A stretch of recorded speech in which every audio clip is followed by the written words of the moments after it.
अभिनंदन। आभार और बहुत बहुत स्वागत है दोस्तों एंटरटेनमेंट 24/7 नाम के इस यूट्यूब चैनल पर, जहाँ पे एंटरटेनमेंट के बारे में और स्पोर्ट्स के बारे में जो भी ज़रूरी जानकारियाँ होंगी वो यहाँ पे प्रस्तुत की जाएगी। बेसिकली यहाँ पे पहले मूवीज़ वाला आइडिया वर्कआउट करने का था, लेकिन फिर सोचा कि एक बहुत बड़ा वर्ग है कि जिनको इसके ऊपर भी खबरें चाहिए और इसे हम रियल न्यूज़ पे कवर करना नहीं चाहते। तो बस इसकी शुरुआत हम यहाँ से करते हैं। यामी गौतम ने अपना साइलेंस तोड़ा है धुरंधर की सक्सेस के ऊपर। आप सभी को पता है कि यामी गौतम धुरंधर के डायरेक्टर आदित्य धर की वाइफ है। बॉलीवुड में कुछ कपल सिर्फ सेलिब्रिटी कपल नहीं होते, बल्कि वो एक स्टेटमेंट देते हैं। और आज इस लिस्ट में अगर हम ऐसे ही कपल की बात करें तो उसमें सबसे बहुत ऊपर आराम से यामी गौतम और आदित्य धर का नाम लिखा जा सकता है। जब से धुरंधर रिलीज हुई है तब से एक सवाल तो बहुत ज़्यादा उठ रहा है, और वो ये कि यार आखिर धुरंधर में यामी गौतम को कास्ट क्यों नहीं किया गया। क्योंकि जब भी यामी गौतम की अच्छी मूवीज़ की बात होती है तब एक बहुत बड़ा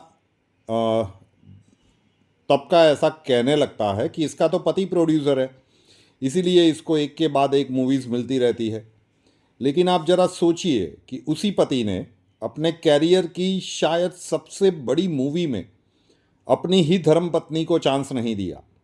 अब यहाँ पर कोई हिपोक्रेसी नहीं है, आपको समझना पड़ेगा कि काम उस तरीके से नहीं चलता जिस तरीके से कुछ लोग बात करते हैं।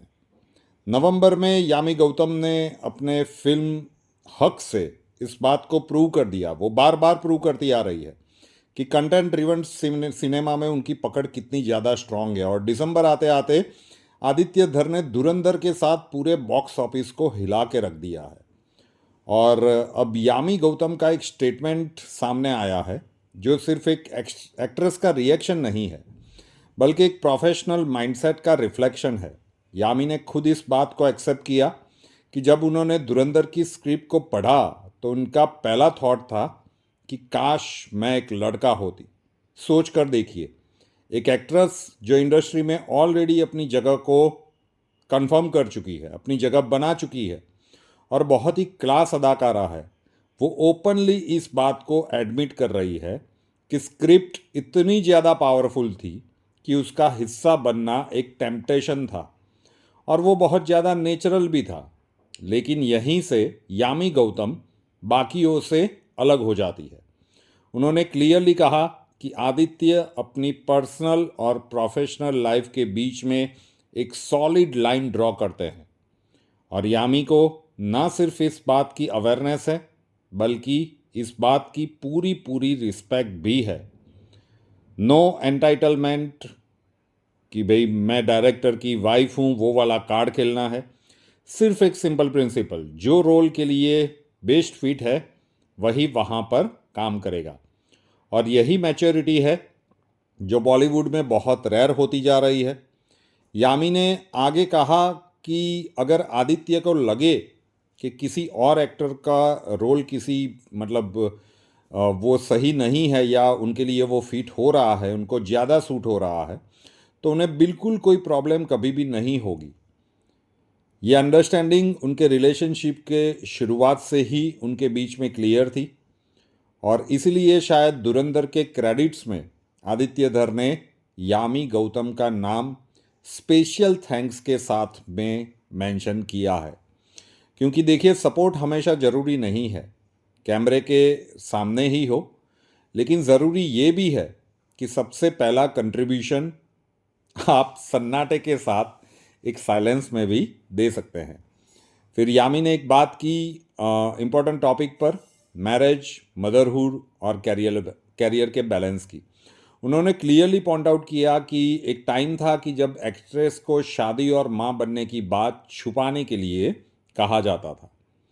आज लेकिन सिनारियो पूरी तरह से बदल चुका है। यामी के वर्ड्स एकदम सिंपल है लेकिन पावरफुल है, और मैं अभी भी यही हूँ, मैं अभी भी काम कर रही हूँ और मैं आगे भी काम करती रहूँगी।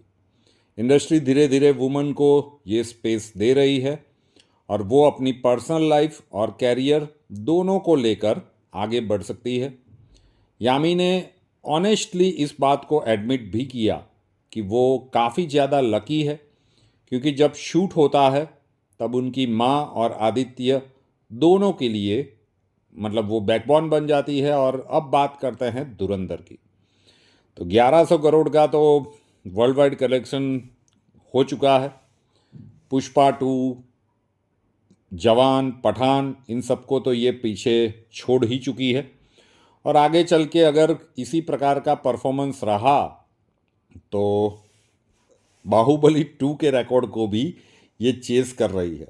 तो देखना होगा कि जिसके ऊपर जर्मनी से भी बहुत कुछ बोला जा रहा था, इसे प्रोपेगेंडा मूवी बताने का प्रयत्न किया जा रहा था, लेकिन इसी मूवी ने एक गजब का रिकॉर्ड बना दिया है। बस यही एक इम्पोर्टेंट जानकारी एंटरटेनमेंट के द्वारा इसी चैनल पे वीडियो के साथ हम शुरुआत करते हैं। पसंद आए वीडियो तो वीडियो को लाइक कीजिएगा, चैनल को सब्सक्राइब कीजिएगा। नए वीडियो के साथ फिर मिलेंगे। जय हिंद।